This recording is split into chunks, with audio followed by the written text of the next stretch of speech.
As a millennial, I'm going to sound like an old man get off my lawn here, and that's okay.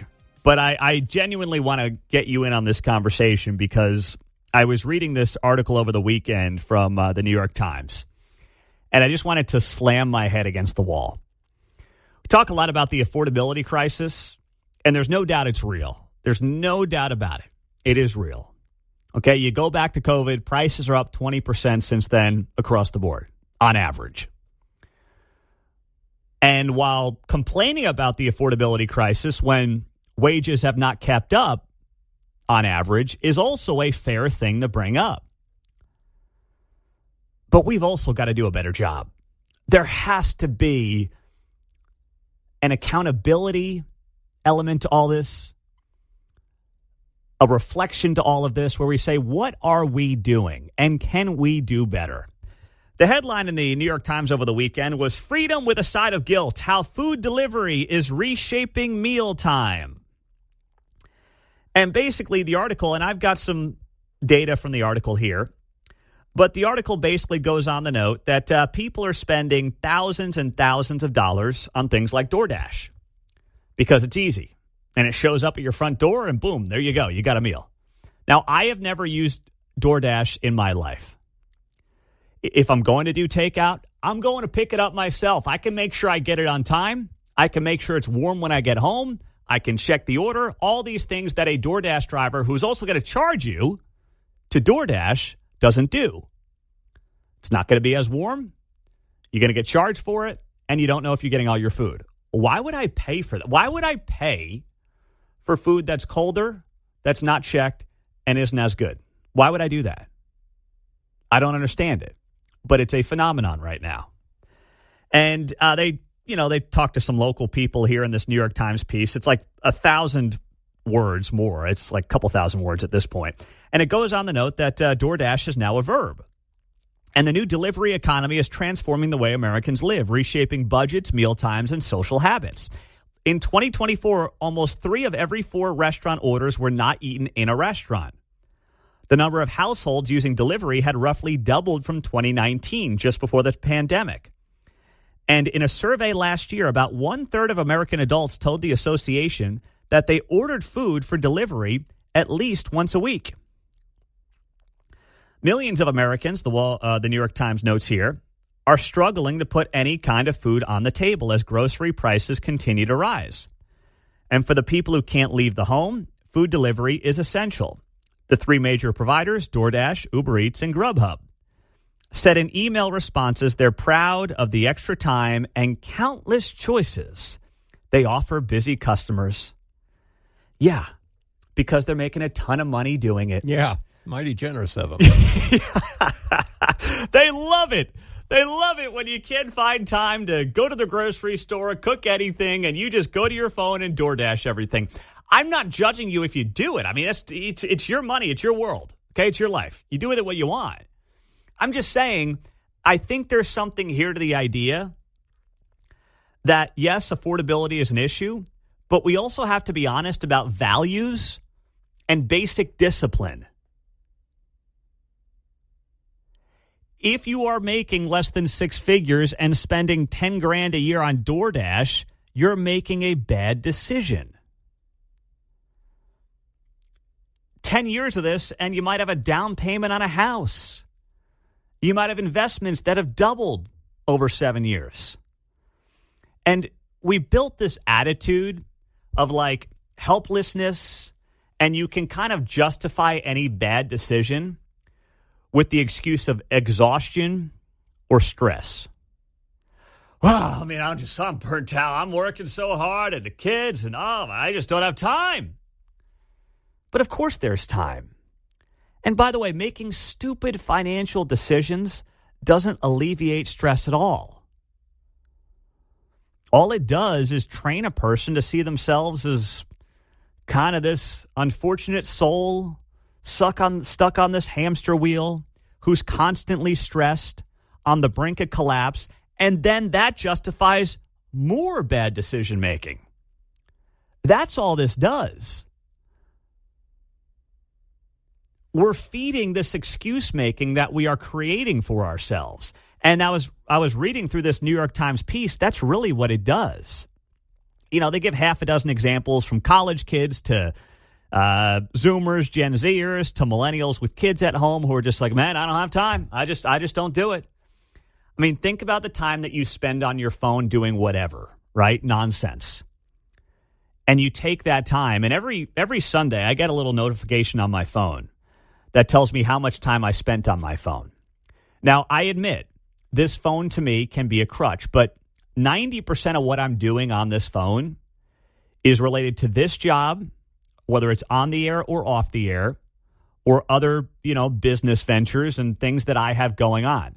My phone is basically, by and large, how I'm making a living. I'm not scrolling through Instagram mindlessly, and if I'm sometimes doing that, I try to catch myself and I say, stop, you're wasting time. There's a better use of your time. We're all guilty of that. It's okay. But when you acknowledge that and at least admit it, then you can have a conversation of, okay, what can I do to be better? But being like, oh my gosh, I can't afford anything while you're spending $200, $300, $400 a week on DoorDash. Well, I'm sorry. I don't have any sympathy in that specific scenario. I don't. And there's a lot of that going on. And that was kind of the attitude of a lot of people in this New York Times piece. 913-408-7957 is how you join us on KCMO Talk Radio. On the text line, Pete, as a chef, I can assure you, food delivery is not a good practice to use. No regulation on the drivers at all. On the text line, Pete, a quote from Dave Ramsey. You can't fix stupid. Yeah, that is one of my favorite Dave Ramsey-isms. You're right about that. On the text line, Pete, is affordability truly an issue, or are people just wasting more money on things? Food, phone, internet, apps, and now they don't have enough money. Listen, I think that there's definitely an affordability issue because the price of goods have exceeded wage increases on average over the last half decade. So it is true. But I do think that in some cases it's becoming a crutch. It's becoming a crutch for bad decision making and no responsibility coming back into the equation. Alex is in Leavenworth County. Alex, you're on KCMO. Good morning. Good morning. Hey, I think it's a good opportunity to reflect on the money that Trump wants to give out to people. Every single year, the younger group, I'm a millennial also, are getting essentially dumber and dumber and dumber.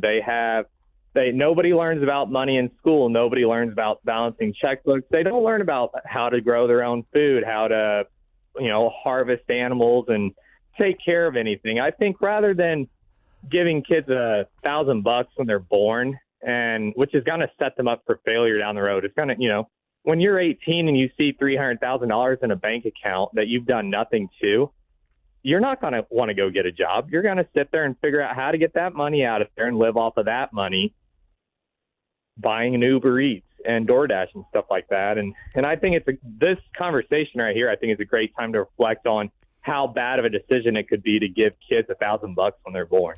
I think that's an interesting conversation to have, Alex, and weave into this conversation about DoorDash. He's talking about the Trump accounts where every kid born after December 31st of last year now has $1,000 put into an account that can be matched up to $5,000 a year. And if you look at the average rate of return, you're looking at potentially like $170,000, I think it is, when the kid turns 18. If you average the 8-9% rate of return, you max it out at $5,000 a year, you could be looking at that much money. Listen, I love it from the standpoint of teaching financial responsibility and teaching the value of compound interest. I like it for those reasons. But to Alex's point, if that stuff isn't being taught, and then we just have kids showing up at 18 with $100,000-$200,000 in their bank account, that certainly could be problematic. He's also right to know that it seems like with each passing generation, you're learning less and less and less about the basics of what you need to succeed in life. It does seem like that's the case. And I say that as a millennial myself. And just starting to see, my kids go through school and what that process is like, it certainly seems like there's some truth to what Alex is saying there. I mean, I think that Dave Ramsey's financial piece, I know that a lot of churches do it, and that's great. But I think that his high school program, and I know that some of the local high school programs do it. I think maybe a Blue Valley school or two does it, from what I've heard. But I think every high school in America should be doing Dave Ramsey's high school program. I mean, if there's anything to learn when you're 15, 16, 17 years old, is it compound interest, the value of money over time? Is it balancing checkbooks? Is it budgeting? Or is it trigonometry? You tell me what's going to go further for you in life.